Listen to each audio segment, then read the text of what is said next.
राधे राधे, हरे कृष्णा। कैसे हो आप सभी लोग? आशा करती हूँ आप सभी मंगल में होगे, स्वस्थ होगे, अच्छे होगे।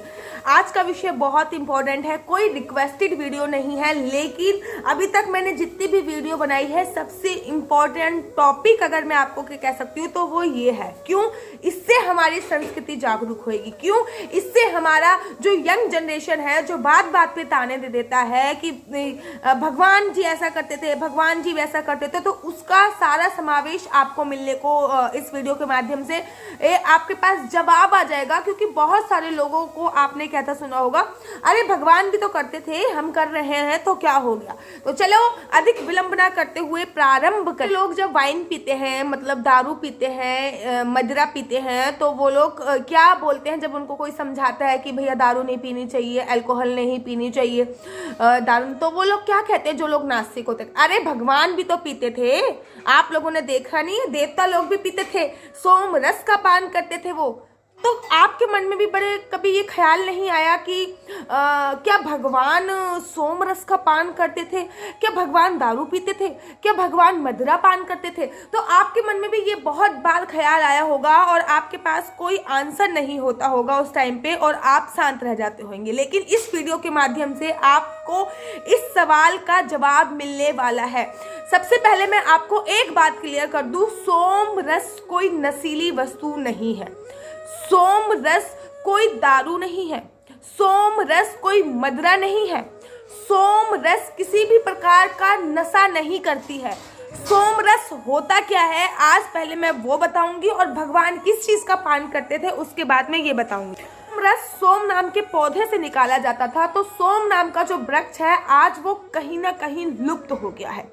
शराब पीने को सोम रस पीना नहीं बोलते हैं, शराब पीने को वेद की भाषा में बोलते हैं सुरापान करना।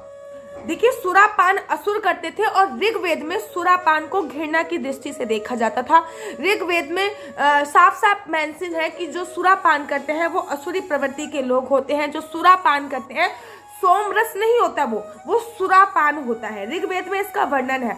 आपने टीवी सीरियल में देखा होगा कि टीवी सीरियल की भगवान इंद्र के स्वर्ग में अप्सराएं नृत्य करती दिखाई जाती हैं, वो सब सोम रस पीते हैं। जिन्हें सामान्य जो जनता होती है, आम लोग के जैसे कि आप और हम लोग हो गया, वो लोग कहते हैं कि अब भाई इंद्र तो नृत्य देख रहे हैं और सोम रस का पान कर रहे हैं। उसमें ये दिखाया जाता था कि वो सोम रस का पान कर रहे हैं। तो इसका अर्थ ये नहीं होता दारू नहीं होती है। सामान्य जनता इसको दारू समझती है, लेकिन सोम रस अर्थात सोम नाम की जो एक पेड़ होता है, उसकी जो जड़ी बूटियां होती हैं, उसमें दूध और दही मिलाकर इसको ग्रहण किया जाता है। इससे व्यक्ति जो होता है वो बुद्धिमान होता है, इससे जो व्यक्ति होता है वो दीर्घायु होता है, इससे जो व्यक्ति होता था वो सर्वशक्तिमान होता था।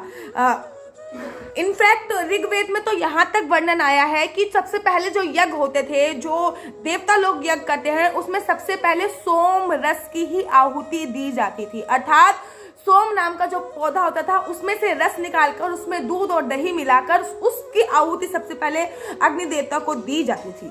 हमें किसी भी प्रकार का वहम नहीं पालना चाहिए। आज का जो चरणामृत है, जिसको पंचामृत भी बोलते हैं, उसको सोम रस की तर्ज पर ही बनाया गया था, क्योंकि प्रकृति ने सोम जो है जड़ी बूटी वो हमसे छीन ली है। तो एक बात दिमाग में बिठा लीजिए कि सोमरस नशा करने की चीज नहीं है। आपको सोमरस का गलत अर्थ पता है, जो टीवी सीरियल्स वाले दिखाते हैं, वो सोमरस का गलत अर्थ पता है। अगर आप उसे शराब समझते हैं तो शराब को शराब कहिए, सोमरस नहीं। शराब को आपको केवल शराब की संज्ञा दी जानी चाहिए, वो सोमरस नहीं होता है। सोमरस का अपमान मत कीजिए। सोमरस उस समय का चरणामृत कहलाता था, सोमरस उस समय का चरणामृत होता था। तो आगे से आप लोगों से कोई भी ये प्रश्न पूछे कि भगवान भी तो सोमरस का पान करते थे, तो उसके मुंह पे जवाब दीजिएगा कि भगवान सोमरस नहीं, सोमरस का पान करते थे। सोमरस क्या होता था? सोमरस आज का चरणामृत था। असुर लोग जो थे वो सुरापान करते थे, जिसको शराब की श्रेणी में रखा जाता था। तो आप जो दारू पीते हैं, जो वाइन पीते हैं, वो सोमरस का पान नहीं करते हैं। जो भगवान की बड़ी बड़ी बातें बोलते हैं, वो सुरापान करते हैं, वो असुरी प्रवृत्ति के लोग होते हैं। राधे राधे, जय श्री कृष्णा, हरि।